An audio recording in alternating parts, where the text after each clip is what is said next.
And then we've got this one, $100 billion. That is how much the new immigration bill would add to the cost of Obamacare. Outspoken Obama critic and former Lieutenant Governor of New York, Betsy McCaughey, is here. You got that number.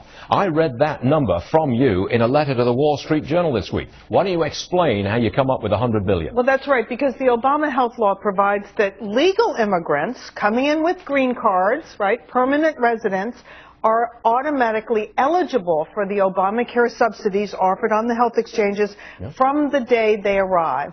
And we know from the data that about half of them will be below what they call the 138% federal poverty line, so they will be eligible for the maximum subsidy for their premiums as well as help paying co-pays and deductibles. That adds up to $9,000 per enrollee.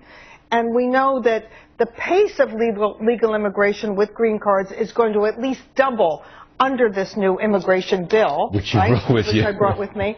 And so that adds up to $100 billion a year additional cost for the ever-increasing cost of Obamacare. That's extraordinary.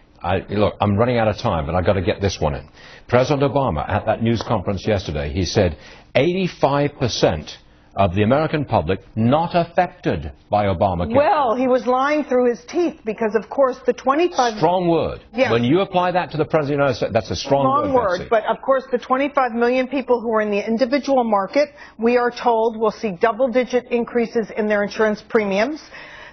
In people who get on-the-job coverage, that's where most Americans get it, somewhere between 7 million and 30 million of them will lose their on-the-job coverage. The Congressional Budget Office says 7 million. McKinsey and Company estimates a far higher number. We also know that about 3 million people will have their hours cut, according to the ADP Institute and others. And the 50 million people on Medicare will see the quality of their care, the availability of their care plummet because the Obama health law, over half of it is paid for with cuts to Medicare. So, of course, that adds up to well over 100 million people, not the tiny number that the president used in his press conference.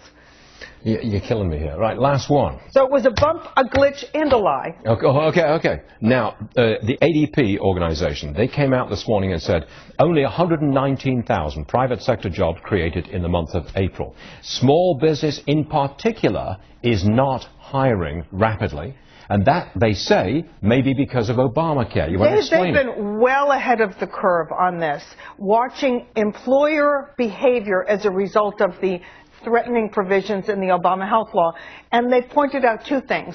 One is that many employers will want to stay below the 50 number because only employers with 50 or more full-time or full-time equivalent workers have to offer the mandated coverage.